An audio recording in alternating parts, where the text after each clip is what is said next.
Kusawa nyeze ncha ya leero akwatidde FDC bendera ku kifo ky'omukulembeze w'eggwanga Nathan Nandala Mafabi asimbudde okuva mu district ya Jumani gye yasuze okulekera district y'Obongi ne Moyo gyasibye nga kuyiga abantu olunaku olwaleero. Okuyingira Obongi, Mafabi akozesezza ekidyeri ki MV Obongi ekigatta district ya Jumani ku Obongi nga kiyita ku mugga Nairo. Mafabi agenze okutuuka ku kidyeri nga abawagizi be bamulindiridde nga waliwo n'abakozesezza amaato okubugiriza ekidyeri Mafabi kwatambulidde mu lugendo lwonna.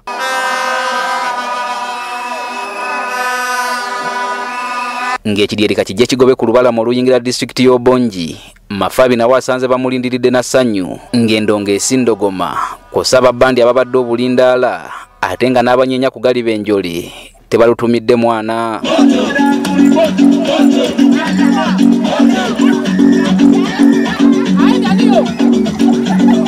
Okuva wano, Mafabi akulembeddwamu abakubi ba bbandi okutuuka mu tawuni kanso y'Obongi gyakubye olukuŋŋaana lw'olusoose.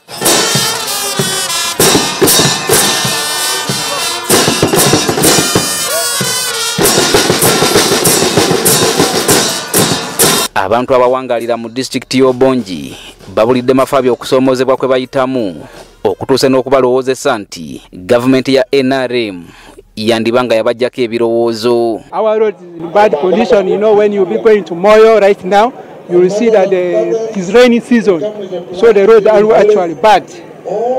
There is no tarmac even road in Obongi district. We are losing people who are producing children in the hospital because there is no power.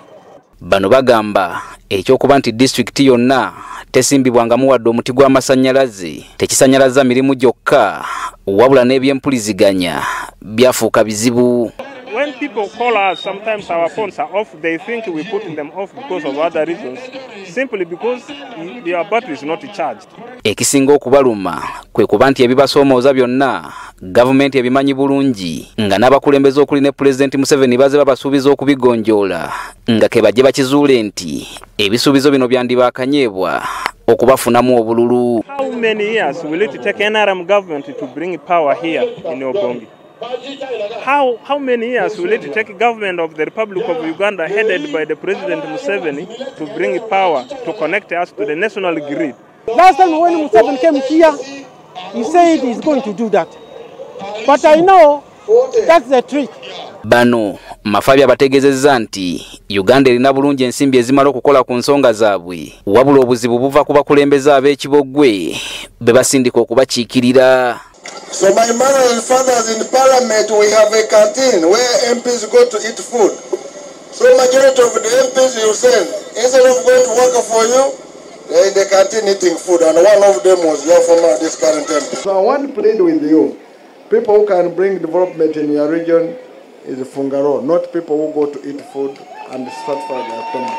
Wano Mafabi wabasabidde okulonda FDC yeddiza obuyinza olwo ebibaluma bifuuka olufumo. Now since seeing Obongi is my second home, I want to ask you with kindness that kindly where you see a key, just put a tick that because Nandala and his team need to work for us for the betterment of this country. Mu kiseera kino ababaka bonna bakikira district y'Obongi okuli omubaka omukyala n'omubaka w'Obongi County bava mu kibiina ki NRM kyokka yaliko omubaka w'Obongi County ku bendera ya FDC Kapsi Hassan Fungalu agamba wakulwana okulaba nga yeddiza ekifo kino mu kaluka 2026. The future of Obongi even is going to be greater because for me, I'm a person who can work with anybody. I invited people here, members of parliament, ministers, speakers of parliament, even including President Museveni in 2009. You remember? Bw'atabaawo kikyuse olunaku olw'enkya Mafabi wakukuyega abantu mu district okuli Madyokolo ne Yumbe mu kitundu kya West Nile. Ita Serugo, NTV, Akawungezi.